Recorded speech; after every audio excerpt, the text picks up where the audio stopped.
Hola y bienvenidos un día más al Falling Upwards Podcast. Yo soy Borja Y yo soy Paula. y somos vuestros anfitriones en el día de hoy. Muchísimas gracias por estar aquí con nosotros y muchísimas gracias por trabajar en ti. Hoy vamos a hablar un poquito de liderazgo. ¿Qué te parece, Pau? Me pareció un tema interesante y muy complejo. Lo es. De hecho, ¿qué significa realmente ser un líder? ¿Son los líderes un producto de su entorno, contexto y relaciones? ¿O hay personas que simplemente nacen para liderar? ¿Qué opinas? Yo creo que el tema de liderazgo sobre todo es algo muy aspiracional. Creo que casi todos creemos que ser líderes es algo positivo y algo a lo que aspiramos en nuestro día a día, y ya lo vemos desde los patios de los colegios, ¿no? Casi un poco cuáles son las leyes de poder o de influencia que existen en el ser humano.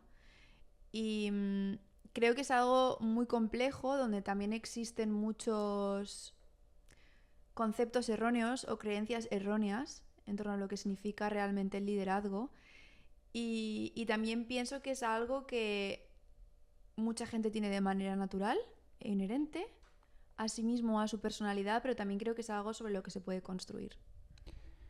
Yo comparto contigo que la esencia de un líder no es fácil de definir. Uh-huh. De hecho, la perspectiva de lo que significa ser un líder puede variar ampliamente según el género, contexto social, cultura y creencias éticas. Uh-huh. Es probable que sea imposible definir concretamente el liderazgo.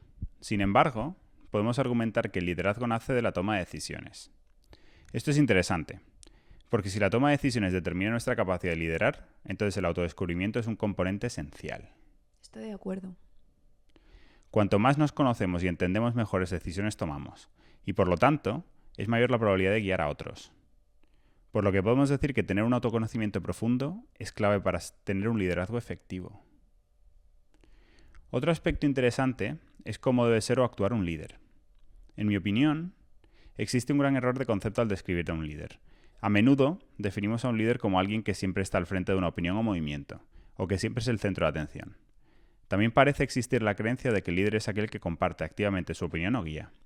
Curiosamente, y esto lo has dicho tú antes, creo que estas características generalmente son la antítesis del liderazgo, ya que el liderazgo tiene un gran componente emocional, que implica entender a las personas.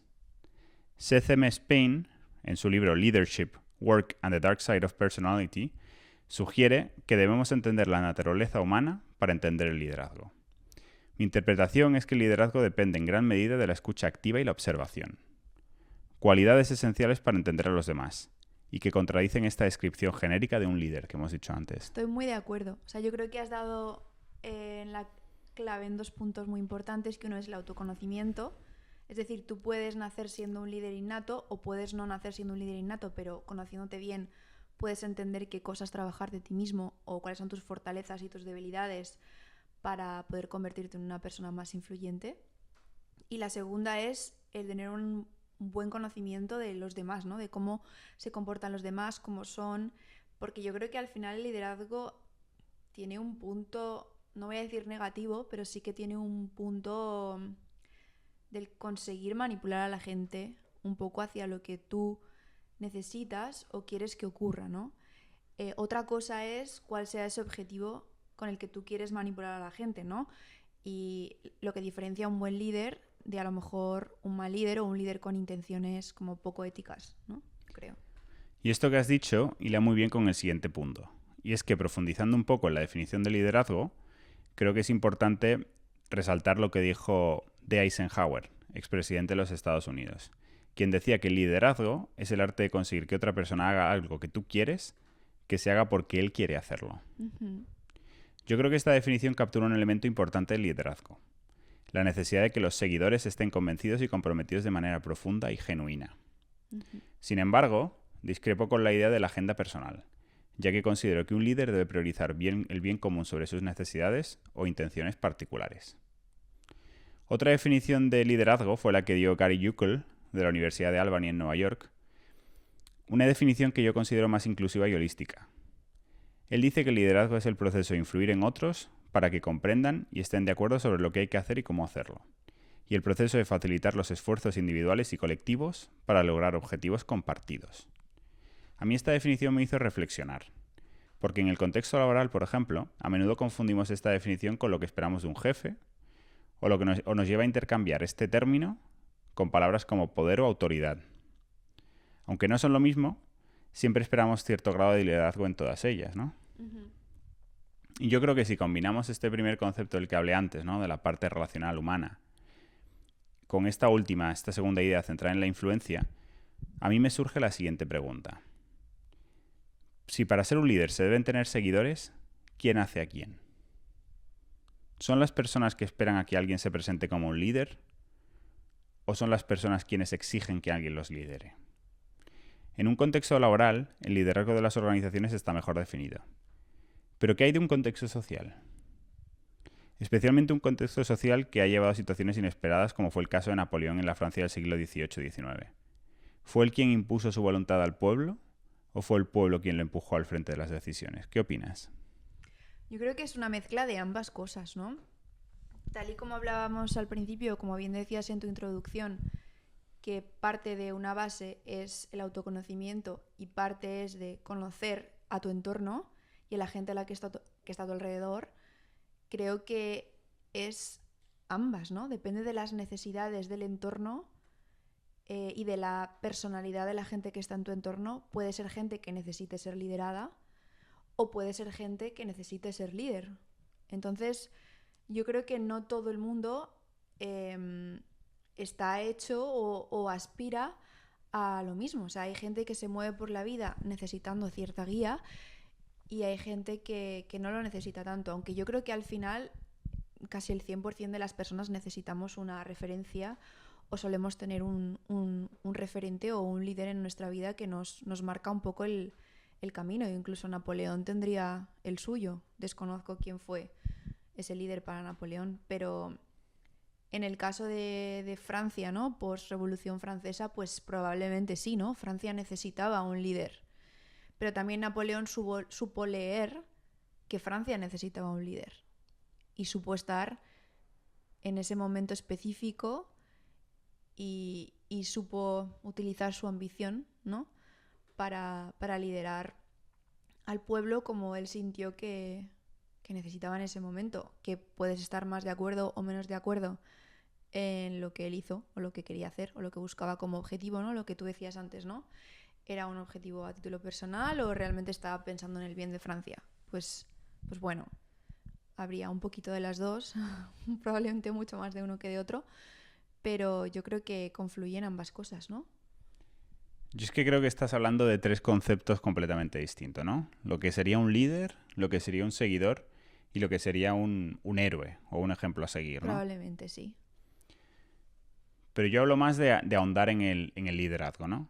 Porque yo estoy también de acuerdo contigo, yo creo que esto es algo compartido, en el que todas las personas, todos nosotros, en un ámbito o en otro, necesitamos un líder, alguien que nos empuje a hacer más.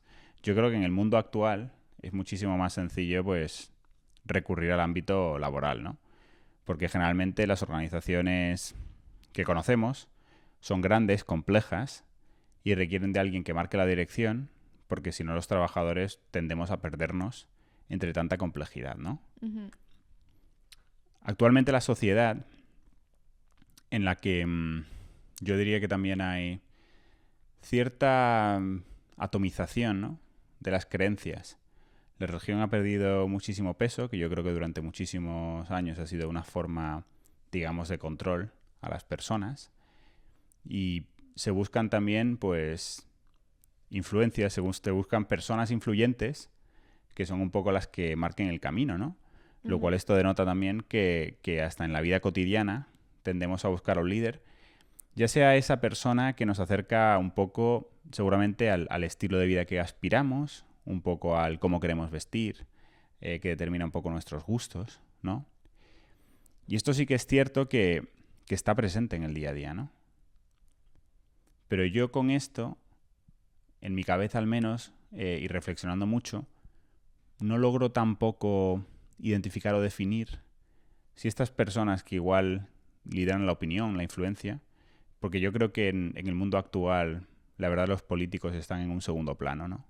Yo pienso que ya no son personas o no existen políticos de carácter tan fuerte o tan referentes como aquellos que vimos sobre todo en la primera mitad del siglo XX, gente como Winston Churchill, que al final realmente fueron un referente y ellos empujaron mucho, ¿no? En este caso en el Reino Unido, pues en una dirección a todo el país. También es bien cierto que había un conflicto, ¿no? La Segunda Guerra Mundial en este caso, que también pues pedía un líder a gritos, ¿no? En esta situación yo creo que sí que hacía falta igual una figura que marcase el camino. Pero en momentos igual tan ambiguos como el actual, ¿no? Donde esta parte geopolítica pues igual está en un segundo plano, donde al final pues buscamos esa referencia, ¿no? Sí que no logro definir si al influencer o al líder de influencia se hacen o lo hacemos, ¿no? A ver, yo creo que, por ejemplo, en el contexto político, el político a día de hoy, o por lo menos en lo que es el contexto español, es más un observador de patrones y tendencias que responde a esos patrones y tendencias que normalmente vienen dictados o por otros, por terceros. O sea, no creo que el líder de tendencia o de pensamiento sea el político. O sea, pienso que todas esas corrientes ideológicas vienen de otros sitios, de otros lugares, pero el político yo creo que sí que hace esa labor de escuchar y basarse más en lo que el pueblo quiere, más que en ellos dictar un camino. Es lo que yo veo.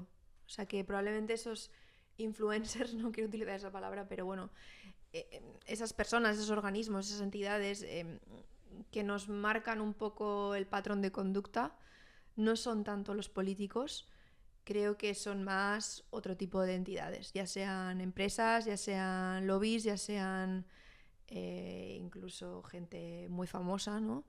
En su, no sé, en sus gustos, en su manera de vivir, de trabajar, de... O sea, creo que hay otros... No creo que el político sea a día de hoy la persona que dicte un poco ese liderazgo. Otra cosa es que se aproveche de lo que el pueblo quiere. No, y es lo que acabo de decir, que yo pienso que los políticos actualmente no son líderes. No. No lo son. Pero en aquellos ámbitos en los que sí que siguen existiendo líderes, ¿no? Y yo creo que, como venía diciendo antes, pues yo creo que hoy día, más que líderes que al final marcan el camino, la dirección de la sociedad, yo creo que hay personas que lideran un poco una corriente de opinión, ¿no? De ahí el tema, bueno, de los influencers, por simplificar mucho este concepto, ¿no? Pero en cualquier caso, es una buena pregunta y reflexión el decirnos, cuando pensamos en un referente, por ejemplo, de la moda, ¿es alguien que verdaderamente marca tendencia? ¿Es alguien verdaderamente que marca tendencia desde la perspectiva de que quiere hacerlo? Es decir, que se quiere posicionar como ello. Porque esto es un poco la pregunta que nos estamos haciendo, ¿no? Cuando alguien se posiciona hoy en día como líder de algo, de un ámbito, en este caso estamos hablando de la moda, ¿es porque esté buscando eso? ¿Es porque se está intentando posicionar como líder? ¿O es simplemente que está siendo capaz de arrastrar a personas a igual situarles en esa posición de privilegio porque valoran realmente lo que está haciendo, ¿no? Yo creo que hay una combinación de ambas, ¿no? Y la siguiente pregunta es, ¿podría cualquiera de nosotros ser líder en algo? Y fíjate que con la pregunta anterior me he quedado un poco pensando realmente, ¿no? Si yo pienso en un icono de la moda, ¿vale? O sea, creo que hay veces que puedes convertirte en un icono de la moda sin ir buscándolo. Pero sí que creo que para poder convertirte en un icono de la moda sin ir buscándolo tienes que tener algo que te diferencie y muchas veces creo que está muy ligado a la autenticidad.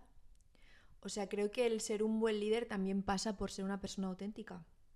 Cuando tú eres auténtico y estás más cercano a tu ser, a tu ser más auténtico, es más sencillo que puedas influenciar a un cierto grupo de personas con las que conectes precisamente por esa autenticidad, ¿no? Entonces yo si por ejemplo pienso en... Me estoy yendo a un Audrey Hepburn, por ejemplo, ¿no? Una persona que evidentemente era naturalmente muy elegante y no necesitaba hacer grandes esfuerzos para transmitir esa elegancia del momento, pero que sí que rompió muchos cánones y patrones de la época, ¿no? Era una mujer mucho más menuda, vestía con unas líneas mucho más sencillas, pero que sirvió como musa para grandes diseñadores, como Givenchy, por ejemplo.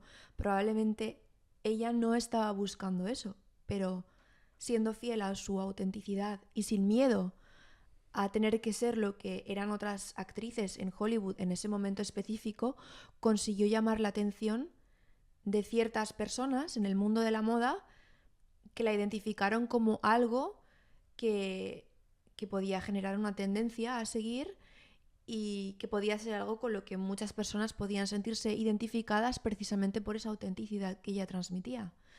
Entonces, sí que creo que hay gente que puede llegar a ser líder de algo, esto es algo muy concreto, sin buscarlo, pero creo que una vez que llegas a eso, también lo buscas y lo trabajas, ¿no? Y lo continúas y sigues viendo cómo puedes seguir creciendo en algo que probablemente, si es algo que es auténtico con tu ser, es algo que te gusta, que te apasiona, ¿no? Que te hace feliz, en lo que probablemente quieres seguir trabajando y creciendo, ¿no? Yo creo que Audrey a lo mejor no lo estaba buscando de una manera intencional, pero a partir de un cierto momento pues sí que se vio reflejada en eso y sí que le gustaba ser ese icono de la moda, por ejemplo. Yo creo que ahí has tocado un tema con la autenticidad que es un poco la sostenibilidad, ¿no? En el liderazgo. Es decir, una persona que al final no es auténtica consigo mismo, probablemente tiene el problema de que en algún momento va a ser contrario a lo que de verdad piensa, ¿no? Y yo creo que un tema bastante importante también en el liderazgo es que tiene que haber una confianza muy clara entre el seguidor y el líder. Ya que al final las relaciones más fuertes son aquellas que se basan en la confianza. Sí. Por lo tanto, la falta de autenticidad a lo que te puede llevar es a tomar decisiones contrarias a tus principios, o por lo menos contrarias a aquellos principios que has un poco mostrado, ¿no? Y eso rompe la confianza, lo cual, pues, puede generar una verdadera crisis de liderazgo. Estoy de acuerdo. Y por hablar un poco de actualidad, yo creo que eso relaciona mucho precisamente a la situación que está viviendo Chiara Ferragni, ¿no? Una Instagramer que al final pues revolucionó la moda, se puede decir. Bueno, el mundo de la publicidad en redes sociales. Sí, ella fue al final, yo creo que la primera gran Instagramer, ¿no? Famosa por haber sido muy sostenible en el tiempo, ¿no? Y con esto me refiero a que ha sido capaz durante muchísimos años de mantenerse como referente. Y de mantener una imagen muy específica. Claro. Y parte de todo esto ha venido porque veíamos en ella cierta autenticidad, ¿no? Y siempre ha compartido esta idea de que es una persona con muchos valores y principios. Y de hecho muchísimas de sus campañas pues han estado basadas precisamente en acuerdos comerciales que de alguna forma pues tenían una parte más de caridad, ¿no? En el que parte de los beneficios de aquella campaña o de aquel trabajo con ciertas marcas pues iba a reportar una donación o parte de la venta de estos productos pues iban a ser destinadas a una sociedad benéfica.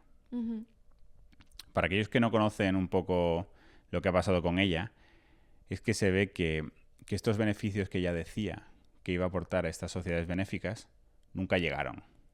Realmente, al parecer, y hablamos aquí presuntamente porque evidentemente no se ha dilucidado o no sabemos exactamente qué ha ocurrido y tampoco es nuestra intención el tomar una decisión, una perspectiva al respecto. Pero independientemente de esto, la imagen que ella ha trasladado es que no era tan confiable o realmente ha traído la perspectiva de que igual no le importaba tanto esta caridad, ¿no? Ya que según lo que indican las primeras informaciones, ella cobraba al final pues el dinero que fuera del acuerdo, generalmente basado en una comisión sobre las ventas totales, y mientras que ella se hacía, por así decirlo, más rica, aquellas ONGs o aquellos hospitales, porque ella estaba muy centrado siempre en el tema sanitario, pues no recibían el dinero que igual esperaban, ¿no? Pero bueno, resumiendo un poco esta historia, esto al final pues lo que está acabando es que, si no he visto mal, pues ha perdido casi ya 1 millón de seguidores desde que se inició esto. Yo creo que ha habido una desconexión en la autenticidad. Yo creo que ella consiguió a pesar de que todos sabemos, o sea, yo creo que me parece que en 2022 tuvo unos beneficios de 10 millones de euros. Beneficios. O sea, a pesar de que todos sabemos que esta mujer es millonaria, porque lo es, ¿no? Y todos vemos incluso fotos que ella postea de su vestuario, ¿cómo se llama? ¿Cómo se dice? El closet este. No sé a qué te Donde tiene refieres. la ropa, su armario. Bueno. Su armario... Vale, el armario, perdón. Jolín. Su armario y ves que tiene ahí 25 Hermès. Y todos sabemos lo que cuesta un Hermès. Y somos conscientes de que es millonaria. Ha conseguido como equilibrar esta opinión hacia que todos pensemos que es una persona muy normal. Y muy bajada a la tierra, y muy natural, y muy identificable, a pesar de que probablemente su vida no es nada identificable con la de cualquier seguidor o seguidora que ella pueda tener, ¿no? Entonces yo creo que una de sus estrategias de imagen probablemente era el intentar equilibrar la balanza con todas estas campañas un poco más orientadas a la caridad, lo que tú comentabas, ¿no? Entonces yo creo que esta desconexión, ¿no? Yo creo que ha cortocircuitado a muchas personas, ¿no? El decir, ostras, pues que a lo mejor no era todo tan limpio, ¿no? Como yo pensaba. Y siempre hablamos desde el punto de vista de presuntamente, porque sí que es verdad que sí que se han hecho donaciones a estas fundaciones o a estos hospitales derivadas de estas campañas. Lo que pasa que lo que se discute específicamente es que esas cantidades que se han donado ya estaban cerradas de antemano.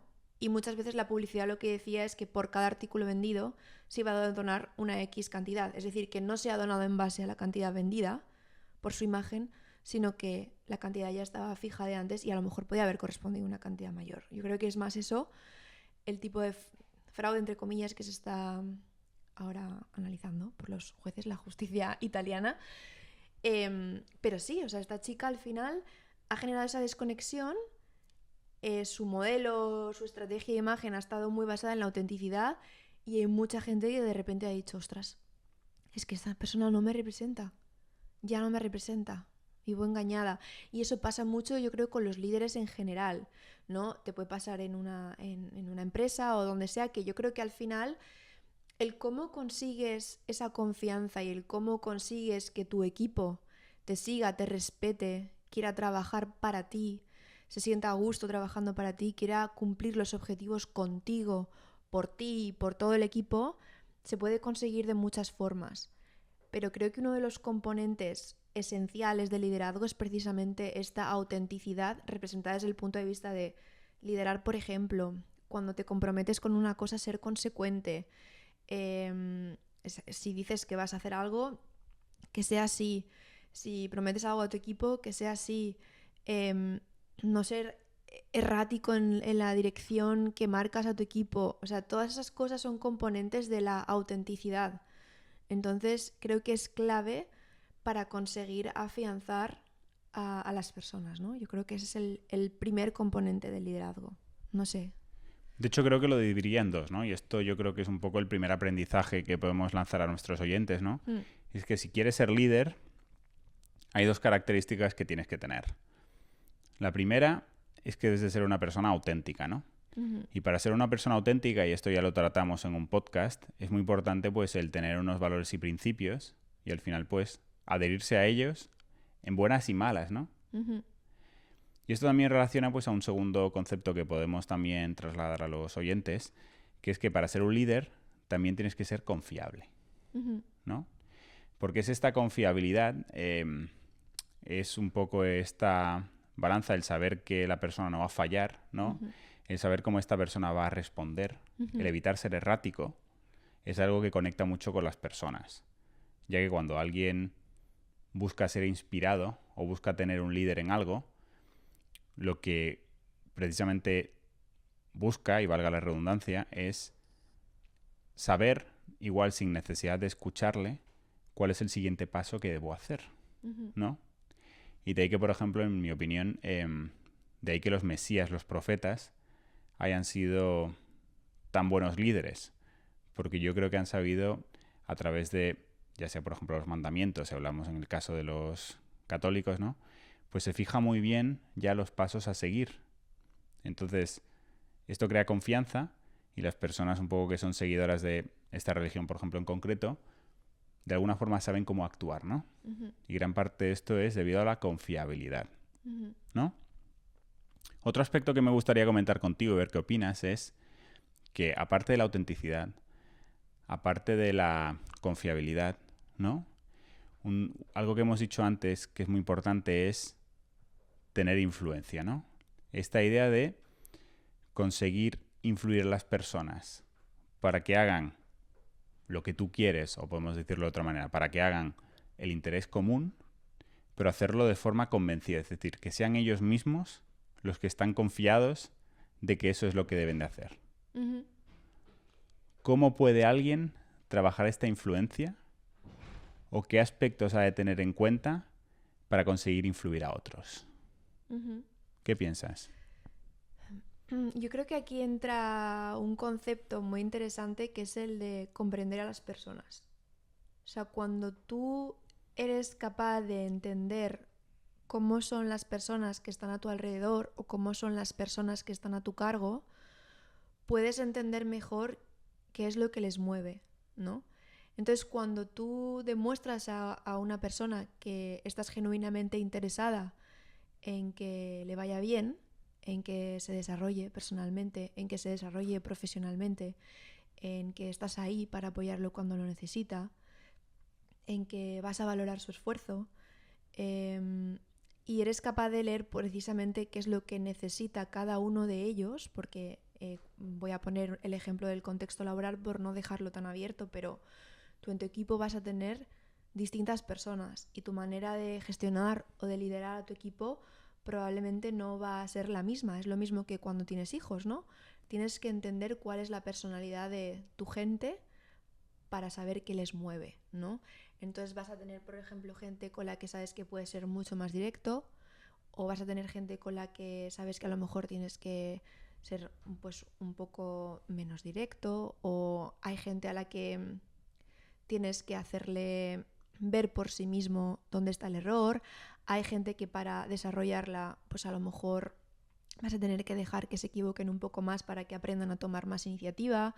Entonces yo creo que cuando la gente siente que genuinamente te preocupas por su bienestar, por ellos, porque crezcan, por sus objetivos personales, porque a lo mejor el objetivo de tu equipo no es el de todo el mundo seguir creciendo en la empresa, a lo mejor el objetivo de una persona de tu equipo es estar tranquila o simplemente sentir que aporta. Entonces, cuando tú eres capaz de ser un observador y eres capaz de entender a las personas que están a tu alrededor y eres capaz de darles lo que necesitan, te conviertes en una persona muy inspiracional para ellos. Porque al final quieren seguirte porque les estás dando lo que necesitan. Y esto también es un poco ligado al concepto del Mesías. El Mesías, ¿por qué es Mesías? ¿Por qué consigue ese efecto seguidor, no? Porque la gente en su presencia y siguiéndole consigue lo que necesita, ¿no? Habrá gente que necesite paz, tranquilidad, habrá gente que necesite fe, habrá gente que necesite sentir felicidad, habrá gente que necesite sentir reto. Entonces yo creo que el saber leer lo que necesita la gente es muy importante. Aparte ya de pues que hay gente que, porque sí, desde que nace tiene una capacidad de, de generar esta sensación aspiracional de manera natural, ¿no? Pero bueno, a veces es inconsciente y a veces es más consciente. No sé, ¿qué opinas? Bueno, yo creo que en tus palabras lo que introduces es el concepto de inteligencia emocional, ¿no? Sí, sí, por supuesto. Esto que trabajaba Daniel Goleman, ¿no? Que él en Mm, su libro, pues un poco a través de un ensayo científico bastante interesante, un libro que recomiendo a todo el mundo, se puede hacer un poco pesado. es un poco viejito también, pero bueno, hay que entenderlo en su contexto. Bueno, sí que es cierto que es antiguo, pero trata esto de lo que tú hablas bastante bien, ¿no? Incluso habla de cuán de importante es la inteligencia emocional versus la inteligencia racional, ¿no? Esta idea de que siempre nos hemos centrado en medir la inteligencia a través del IQ, ¿no? Del IQ, Ujú, ¿no? Intentando ver que pues aquella persona inteligente era la que sabía resolver los puzzles, mm, estos de lógica, ¿no? y eso determinaba pues tu nivel de inteligencia racional. Ujú. Pero lo que destacaba es que al final había otro concepto que era la inteligencia emocional y que si tenías de un lado, o sea, si tenías por ejemplo la racional pero no la emocional, difícilmente pues ibas a tener éxito en estas sociedades en las que vivimos, porque al final esto lo mueven las personas y hay que entender a las personas precisamente para pues saber identificar qué hacer y cuándo hacerlo, ¿no? Ujú. Y la inteligencia emocional, al igual que la inteligencia racional, yo creo que tiene un grado también de innato. Ujú. Y es lo que me parece interesante porque uno puede trabajar en ella, pero también uno nace con una capacidad más grande o menos grande de ya poder ejecutarla adecuadamente, ¿no? Sí, totalmente. Y esto además hay que vincularlo, incluso en el contexto en el que uno se mueva, porque una cosa que yo siempre digo, que además creo que es así, de verdad lo pienso, que yo creo que en cada contexto, sea el que sea, hay unas reglas no escritas. Ujú. Yo creo que si cualquier externo entra en cualquiera de nuestras familias, pues siempre se sabe que hay unas jerarquías, hay también unas formas de comunicación, hay unas formas de hacer las cosas que realmente no están escritas en ningún sitio, Ujú. pero cuando interactuamos con nuestra familia o llegamos ahí, sabemos lo que se puede, lo que se debe y lo que no se puede ni se debe hacer, ¿no? Ujú. Entonces, precisamente por ejemplo, me viene mucho a la cabeza, ¿no?, la idea de cuando llevas a tu primera novia o novio a casa, ¿no? Ujú. Ahí se percibe mucho la inteligencia emocional que tienen las personas, ¿no? Esa primera visita a los padres, ¿no? En un contexto en el que no los conocen, no saben cómo son, no saben cómo reaccionar, ¿no? Y yo creo que es un súper termómetro de la inteligencia emocional, es cómo de buena o mala es esa primera interacción, ¿no? Ujú. Entonces, como bien dices, creo que la inteligencia emocional es clave fundamental para un líder, ¿no? Ujú. Por lo tanto, podemos decir que ya hemos hablado antes de autenticidad, de confiabilidad, pues la tercera es inteligencia emocional, ¿no? Y tú, Pau, que además eres una persona con mucha inteligencia emocional, lo puedo asegurar, te diría, ¿cómo puede alguien trabajar en su inteligencia emocional? ¿Qué aspectos debe tener en cuenta? ¿Cuáles son para ti atributos clave en la inteligencia emocional, ¿no? Porque al final yo creo que, como bien hemos dicho al principio, el liderazgo es autoconocimiento. O sea, el Ujú. liderazgo es una parte importante del crecimiento personal y siempre lo decimos, el crecimiento personal se puede trabajar. No quiere decir necesariamente que vayas a llegar al máximo en todo, ¿no? Ujú. Porque uno al final puede ser una persona pues que tiene una capacidad empática increíblemente alta, Ujú. pero sin embargo no llega a ser un líder, ¿no? Verdadero líder. Ujú. Bien porque o es capaz de mostrar una gratitud alucinante, pero esto no quiere decir, de nuevo, que mostrar gratitud no quiere decir ni que vaya a ser empático ni vaya a ser líder. Es decir, todos destacamos en algo y en otras no somos tan buenos. Pero siempre podemos hacer algo para llegar al siguiente nivel, para mejorar en esto, ¿no? Por lo tanto, sabiendo que la inteligencia emocional es atributo importante para ser mejor líder, Ujú. ¿cómo puede alguien trabajar en esta inteligencia emocional? Estas preguntitas sin preparar. A ver, déjame pensar. A ver, yo creo que la observación. O sea, lo primero es observar el comportamiento de la gente. Yo sé que para muchas personas, o sea, hay gente que naturalmente es capaz de leer a los demás de una manera mucho más fácil, ¿no? Tú entras a una sala y puedes percibir o puedes sentir si alguien está más incómodo, triste. Y hay gente que, yo me incluyo, somos más sensibles, ¿no?, a las emociones de las personas. Para aquellos que no sean tan sensibles a las emociones, yo recomendaría el intentar hacer un poco más de escucha y observación de los grupos. Cuando estás con personas, intentar pues percibir esas sutilezas, ¿no? Yo creo que no es algo que se pueda escapar a, a la mente de las personas si realmente estás prestando atención a sus gestos, a cómo hablan, a cómo respiran. Y yo creo que ahí puedes ya un poco percibir pues en qué situaciones se sienten más incómodos, menos. Entonces yo creo que la observación intentar trabajar la observación es un punto clave, ¿no? Y siento que hay veces que tenemos demasiada urgencia en hablar, ¿no? Porque nos han enseñado un poco de lo que hablabas tú al principio, ¿no? Que el que más habla o el más centro de atención realmente es el líder del lugar, pero a veces creo que vale la pena, a lo mejor si entras en un contexto nuevo, ¿no? Una reunión de amigos o gente que no conoces y llegas de cero, el pasar los primeros minutos simplemente intentando escuchar y analizar a las distintas personas que están alrededor de la mesa. Lo mismo aconsejo en reuniones de trabajo, ¿no? Yo procuro, por ejemplo, no ser la primera persona que habla. Prefiero escuchar, dejar que la gente hable y una vez que he entendido el contexto y que entiendo mi alrededor, ya dar mi opinión, ¿no? Hay gente que parece que le urge, ¿no? Hacerse notar. Yo ese sería un consejo.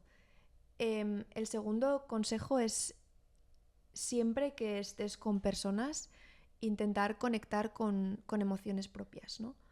Cuantas más vivencias hayas tenido, cuanto más te hayas abierto a cosas diferentes, cuantas más cosas te hayan ocurrido de manera emocional y cuanto más autoconocimiento tengas, más fácil te va a ser conectar con emociones de los demás, porque al final son cosas que tú ya has vivido de alguna manera u otra, entonces vas a ser capaz de ponerte en los zapatos de esa otra persona con eso que está ocurriendo, ¿no? Entonces, cuando tú, por ejemplo, estás siento volver a poner el ejemplo del trabajo, pero en el trabajo y ves que una persona en una reunión o en una circunstancia tiene una salida de tono, por ejemplo, si tú eres capaz de entender y conectar con esa emoción que esa persona ha tenido en ese momento para reaccionar de esa manera, en ese momento vas a ser capaz de gestionar esa situación mucho mejor, porque la vas a poder gestionar desde la emoción y desde el entendimiento de lo que necesita esa persona, más que desde tu percepción de lo que ha ocurrido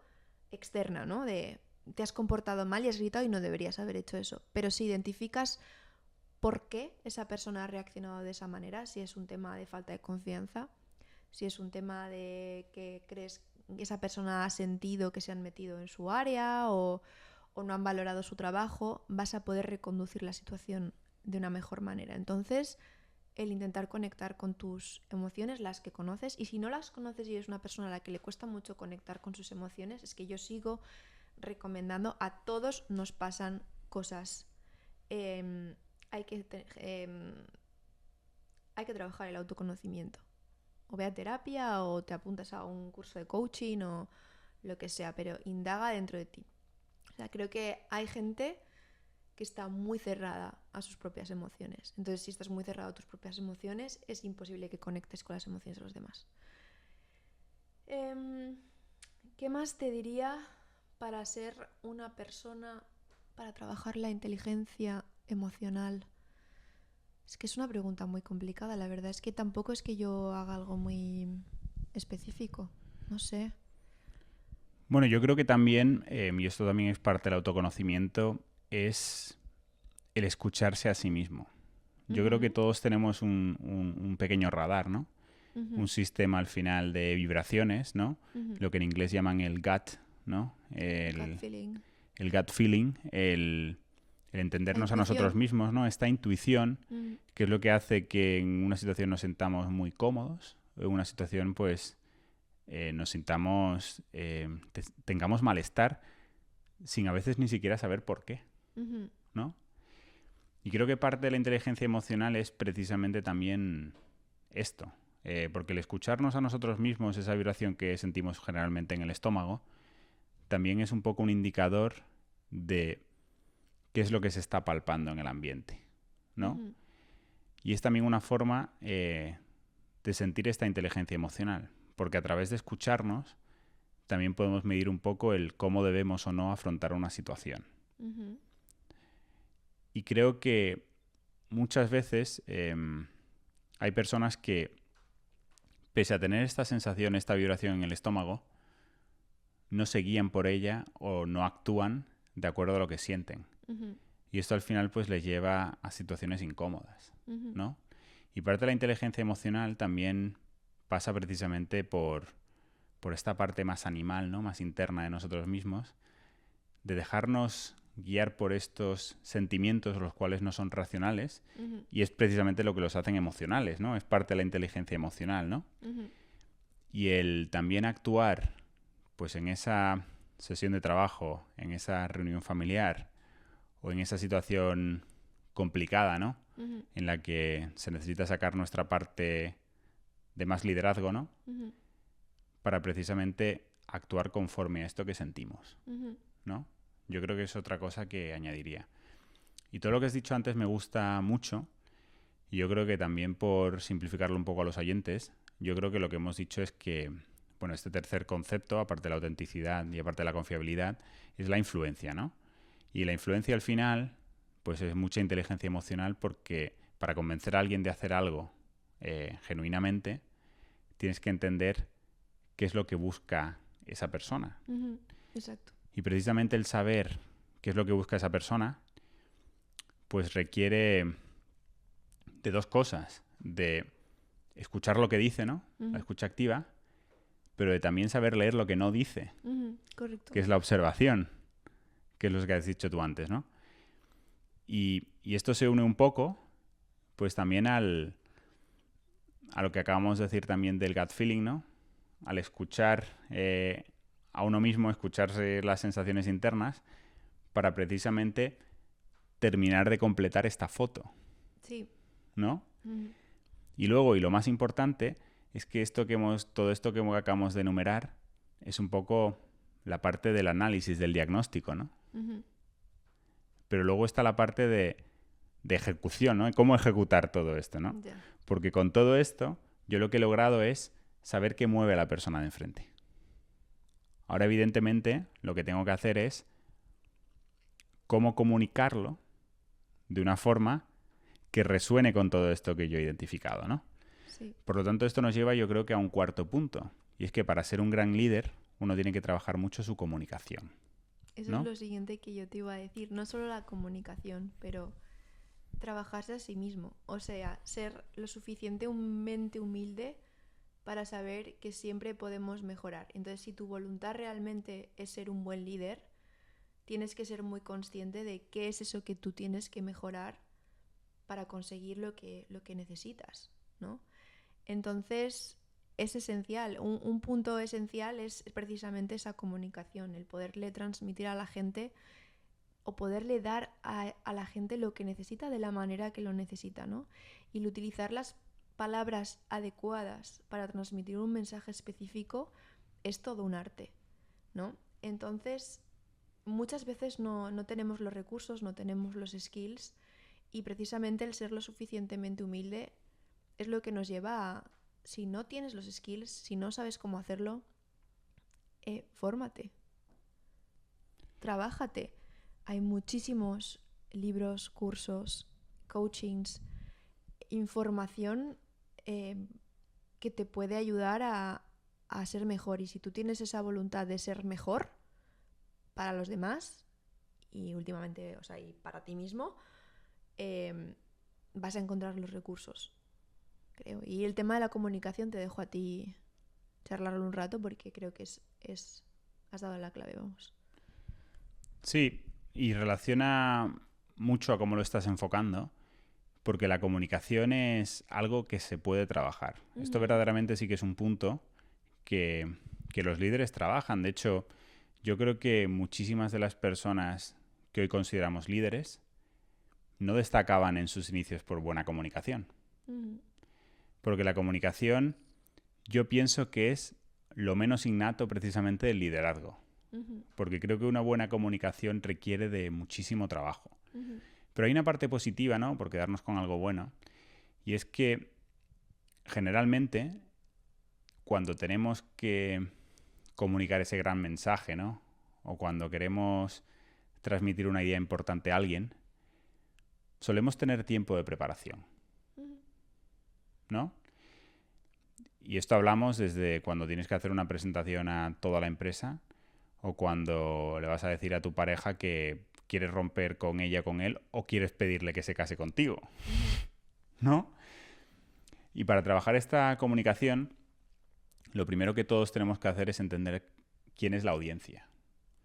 Porque el entender a la audiencia lo que nos puede permitir es a saber qué tipo de lenguaje puedo utilizar, cómo debo estructurar este mensaje, ¿no? Cuáles son los puntos claves que quiero transmitir, ¿no? Entonces, cuando trabajemos en esta comunicación, lo que tenemos que hacer es centrarnos en estas tres cosas, ¿no? Estos tres vértices, y ver cómo podemos hacerlo de una forma que cuente una historia. Porque para mí es lo más importante esto, el storytelling, las historias. Porque las historias es lo que lo hacen relatable y es lo que hacen que conecten a tu audiencia contigo. Si eres capaz de contar un cuento en todas tus comunicaciones, vas a conseguir que las personas conecten más contigo. Por lo tanto, tu comunicación va a tener mayor impacto. Y con lo de contar un cuento, que puede sonar un poco así, ¿no? Esa conversación complicada o difícil que tienes que tener con quien sea, ¿no? Es muy difícil que esa conversación te salga bien la primera vez que tengas que tenerla sin habértela preparado. O sea, hay un componente yo creo que ligado al storytelling, que es la preparación. Prepararse esa conversación las primeras veces hasta que te salgan las cosas de manera natural y hasta que hayas como masterizado ese arte de la comunicación.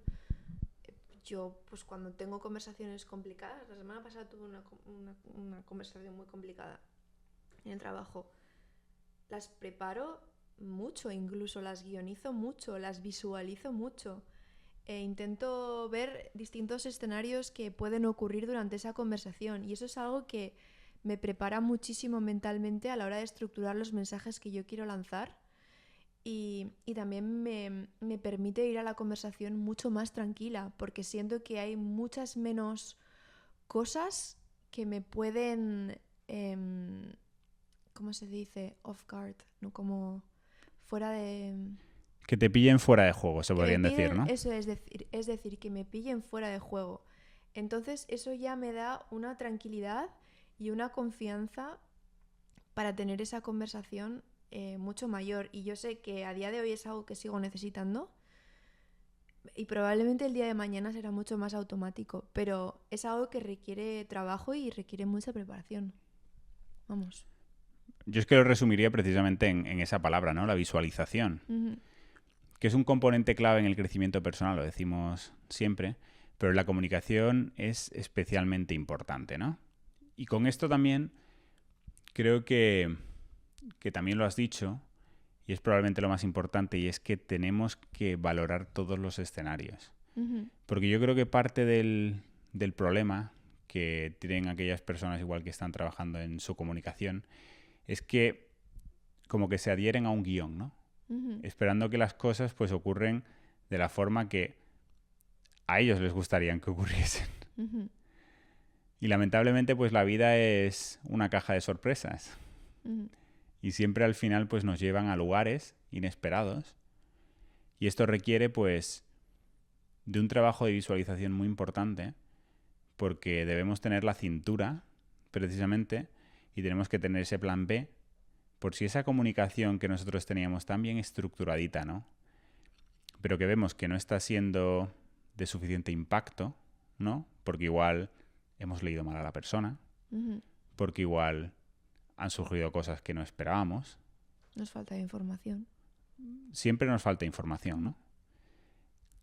Y uno, si no lo visualiza y no pues ataja todo esto, al final pues acaba perdiendo esa oportunidad, ¿no?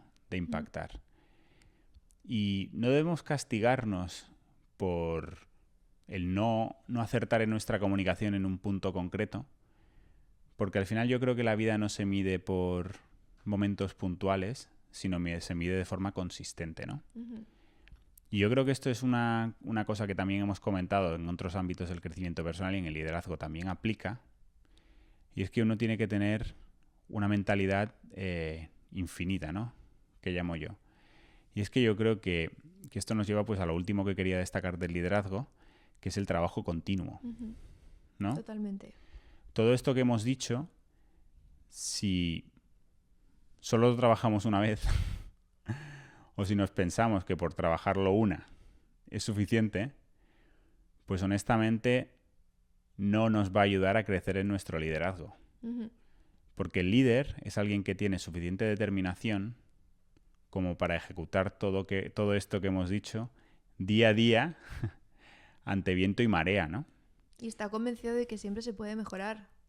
Por supuesto, de hecho, es lo siguiente que iba a decir, que tiene que ser lo suficientemente humilde, como decías tú antes, para entender que el mundo es dinámico, ¿no? Ujú, Esta frase que se suele decir que esa casa que no cambia es una casa muerta.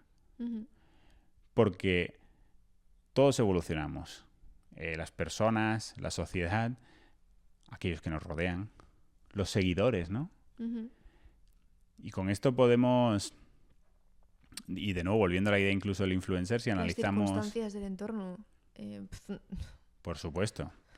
Pero es que si tú vemos la figura del influencer, ¿no? Y vemos a, no sé, no quiero dar nombres porque cada uno al final pues sigue a quien le gusta, pero seguro que si vemos esa persona como era hace 5, hace 10 años, ¿no? Aquellos que han logrado mantener su éxito, es porque han ido cambiando. Y han ido cambiando, pero este cambio requiere un trabajo, porque siempre lo decimos. El cambio es duro, el cambio es difícil, el cambio requiere trabajo. Ujú. De ahí que, como bien decía, la consistencia es, para mí, pues el último elemento Ujú. más importante y de más impacto para llegar a ser líder, Ujú. ¿no? Y aquí esto nos lleva, antes de concluir, ¿no? Nos lleva también a la parte un poco menos positiva, ¿no? Y es el que esperamos al ser líderes, ¿no? Porque yo creo que a veces las personas, y esto volviendo muy al principio, cuando son líderes, lo que esperan es ser el centro de atención, ¿no? Ujú. Y ni mucho menos es esto, ¿no? De hecho, ser líder es tener una gran responsabilidad. Ujú. Y esta responsabilidad precisamente a que lo que nos va a llevar es a enfrentarnos a situaciones difíciles. De hecho, hay algo que escuché alguna vez de alguien y que me pareció muy interesante y que incluso debemos contemplar si aspiramos a ser líderes en algo, y es que ser líder es un trabajo muy, muy solitario. Ujú. Porque cuando uno es líder, realmente se siente solo, ¿no? Solo. Se espera mucho de ellos, aunque seas el líder de tu familia, por ejemplo. Pasa algo grave en la familia y todo el mundo espera que tú tengas la respuesta. Sí. Y además te tienes que enfrentar a ello de forma solitaria, ¿no? Ujú. Porque si en ese momento dudas o si en ese momento preguntas o te apoyas en alguien, generalmente si lo haces con alguien que se podría considerar entre comillas seguidor, pues lo que te va a decir es que ellos esperan que la respuesta venga de ti, Ujú. ¿no? Por lo tanto, uno tiene también que saber lidiar con esto, ¿no? Ujú. Es una cosa que yo también, cuando las personas me dicen que les gustaría liderar, sobre todo en un contexto laboral, ¿no? Porque hay personas que a veces pues me piden mi opinión, ¿no? Y mi consejo. Yo siempre digo que esto es algo que deben tener en cuenta. Es decir, entender que el liderazgo tiene la parte positiva de que igual pues eres alguien de valor escuchado, Ujú. pero también tiene la parte negativa de que va a suponer enfrentarte a situaciones complicadas, hacerlo en solitud, ¿no? Mucha responsabilidad. Estos son responsabilidades porque tus decisiones afectan a otras personas y esto Ujú. aplica a cualquier ámbito de la vida, ¿no? Una buena gestión del estrés. Gestión del estrés, por supuesto. Y luego la determinación de, sea cual sea esa decisión que tomas, agarrarte y adherirte a ella. Ujú. Sí. Porque si no lo haces, o si dudas, o si cambias de opinión, precisamente rompes toda esta confiabilidad y toda esta influencia y todo esto que hablábamos antes, ¿no? Es como que dejas de ser auténtico contigo mismo y al final pues todo Sí, o sea, yo quería se pues por rompe. romper un poco con los ejemplos profesionales. Todos hemos visto pues las típicas películas apocalípticas o de zombies y tal, ¿no? Que siempre está como el líder del grupo que se ha quedado ahí en la resistencia, que es como un poco el que va marcando el camino pues siempre lleva pues a una abuelita, a un niño, a un no sé qué, tal, ¿no? Y va como marcando las decisiones y todos confían en que va a ser él quien les salve de esos zombies y no sé, por poner un ejemplo, ¿no? O no sé si habréis leído El Señor de las Moscas o habréis visto la película del Señor de las Moscas, es lo mismo, ¿no? el líder al final es ese en el que la gente confía para que les salve la vida, ¿no? Me estoy quedando a un extremo, pero realmente muchas veces ser un líder conlleva una grandísima responsabilidad, porque toda esa confiabilidad y todas las decisiones que vas a ir tomando impactan en las personas que están a tu alrededor, ¿no? Entonces... Y después de estos buenos ejemplos tienes que reconocerme que estás pensando un poco en Harry Potter. Pues la verdad es que no. Pero bueno, salvar el mundo, por supuesto. Pero bueno, eso ya es más extremo, pero sí, ¿no? Es por poner un poco el ejemplo, ¿no? Está muy guay ser... no sé, ¿qué película? La verdad. Había una de Will Smith. Pero igual estaba solo, ¿no? Seguramente, porque Will Smith durante mucho tiempo se ha dedicado a hacer películas en las que él era el protagonista y único héroe. Bueno, da igual, ya me habéis entendido. Que... Pues eso, mucha responsabilidad. Y yo creo que con esto va siendo momento de cerrar, ¿no? Sí. Si habéis llegado hasta aquí, muchísimas gracias por estar con nosotros en el episodio de hoy. Esperamos que os haya gustado. Si es así, por favor, dejarnos algún comentario, algún review.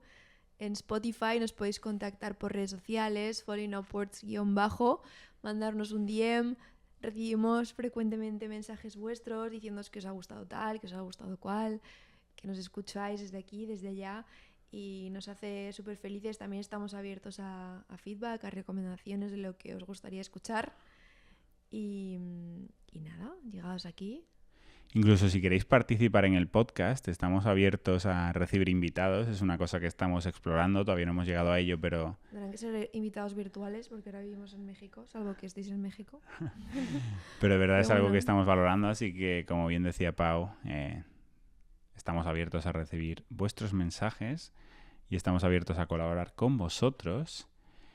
Y con esto, pues, muchísimas gracias por llegar aquí.